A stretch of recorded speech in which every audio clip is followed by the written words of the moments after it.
Cagayan de Oro City! Yeah! We're here na po sa Cagayan de Oro City.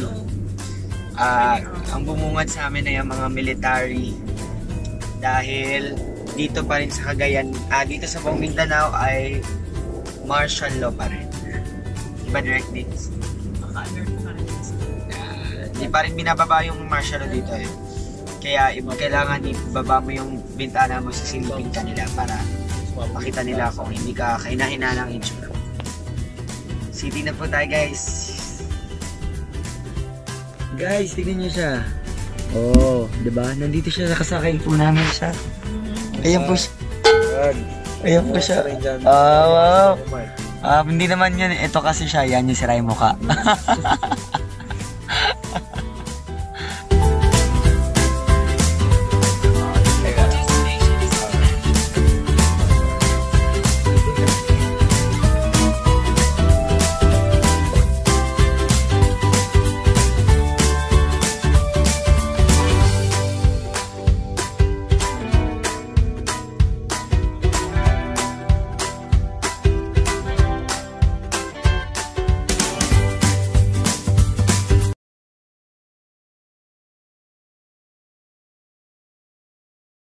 So, papunta po ako ngayon ng Mercury Drug, gabing-gabi na at bibili ako ng gamot. I just bumped into a bunch of strangers. Hindi, a bunch of stagers pala. Ayan sila. Galing po sila ng ukay-ukay. Ayan. My God, tingnan mo, 50 pesos lang. Asan? What? 50 pesos lang yun, oh. Ilakos. Ito na guys, first day namin dito sa Cagayan de Oro City. At nagba-vlog ako sa gitna ng kadiliman at kagabihan. Alam naman natin na martial law pa rin dito, ano? At nakakamera ako. Nakakatakot. Pero papunta kasi ako ngayon papunta ako ng Mercury Drug kasi bibili ako ng gamot, sleep well kasi hindi daw makatulog sa direct. So, intusan niya akong bumili ng gamot, pati kailangan ko na rin bumili ng mga panghilamos and anything kasi nga nangangatinahin mukha ko. Na-allergy ako, tinitigawat na naman ako. Ganito lagi pag Mindanao, tinitigawat ako. So, hindi po ako masyado nakapag-vlog buong araw. Kasi ni-edit ko pa yung vlog ko nung nauna. Puro ko edit ng edit. Wala naman ako natatapos. Kaya, sana matapos ko na yun para dire-diretso ko. Yun. Sa may Mercury Drug. Okay guys, nandito na ako ngayon sa Hotel Atlas. Nakakatakot maglakad kagabi dito sa probinsya. Pero, hindi naman. Sort of na nakakatakot. Sakto lang din. Nakabili na ako. Update, wala akong napuntahang Mercury Drug, kaya nakita ko ng pharmacy. Good thing na mayroon sleep well doon. Prefer na ako. Ayan. Bibigyan na natin kay Drake.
At maraming salamat sa mga nanood.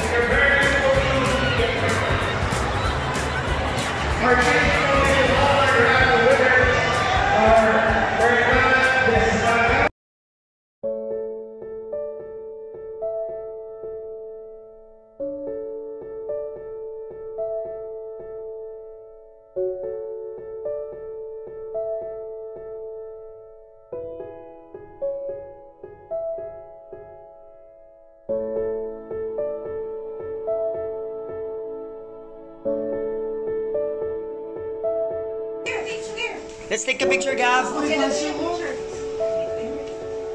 Diba kasi pag ganito yung situation, unlike sa regular kids, but for an autism na talagang inobserbahan ko siya, I just bought him ice cream. He just sat down and I have a video, he even clapped his hands. So parang combination na siya of his motor skills, diba lahat. Ang hirap kaya sa iba, yun lang, kasi I heard diba about the Luzis. Grabe, sobrang gain na sa amin yun as parents. Thank you. Thank you. You know what? Please continue. I will be back. On your coming back. Salamat po, ma'am. Thank you very much. Thank you. Thank you, ma'am. Salamat ka sa pamilya ko.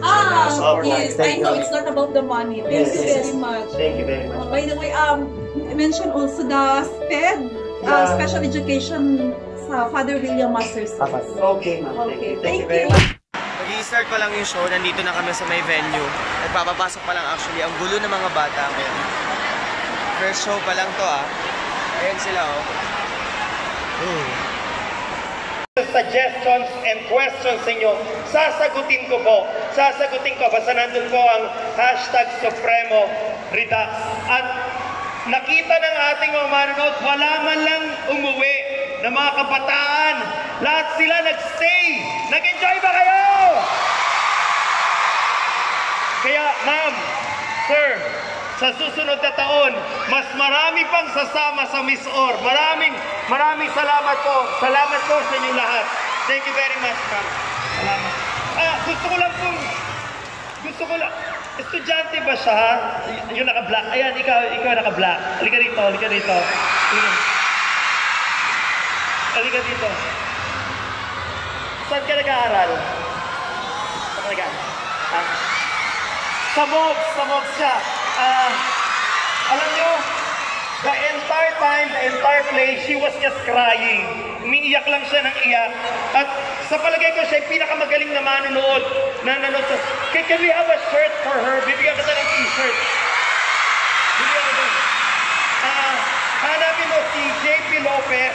Ayun, si JP Lopez. Nakita mo yun sa dulo. Ayun, nakita mo, yun. Yun. Kukunin mo yung t-shirt sa kanya, ha? Thank you. Ano pangalan mo ulit? Very good, sir. Thank you very much. Salamat. Thank you. Salamat po. Souvenir program ako. Yung mga Facebook account po namin nasa souvenir program, doon na lang po kami, i-add nyo po kami. Salamat po, ha. Thank you po talaga. Salamat po.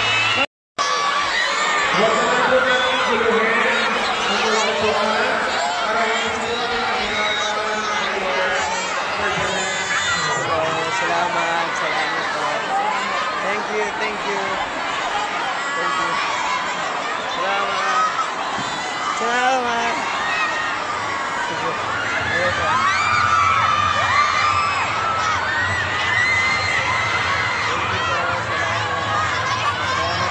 Sa Facebook na lang, chat tayo sa Facebook.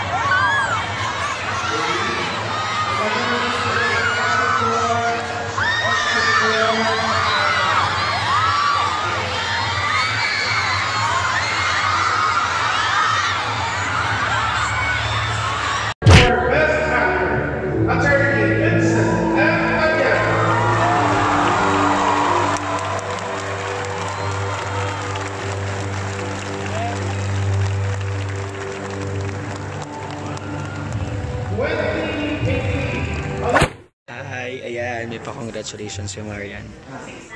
Congratulations, Philippine Stage Foundation via Marian Suits. O, di ko alam, bala kayo dyan. Ito yung mga stagers, gabi na po.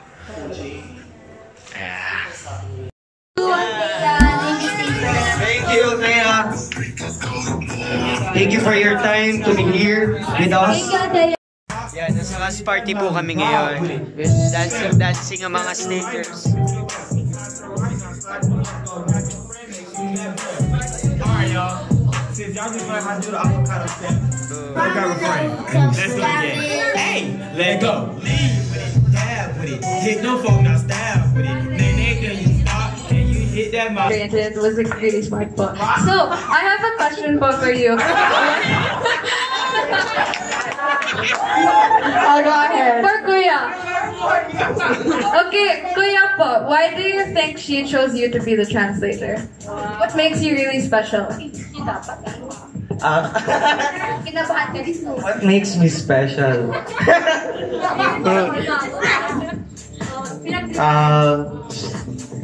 My family. To love your family. My family is the most important thing in my life. Since dito naman kami nagka-house. Ayan, guys. Kaya nagkakagulo sila kasi kukuha daw ng pictures for us. Ayan, guys.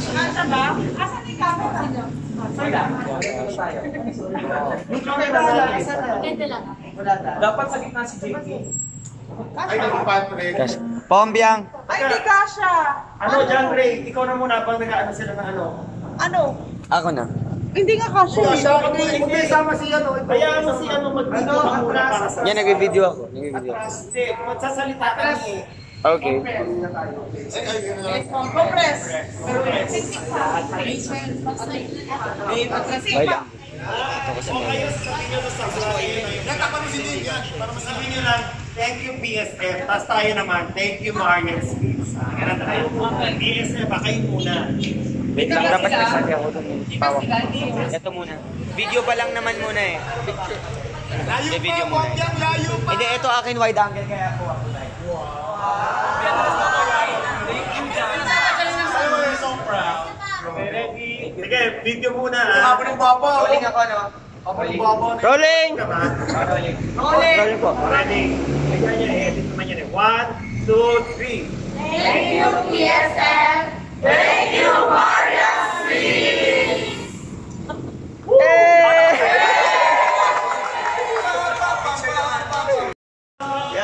Balis na po kami sa Marian. Thank you po, Marian.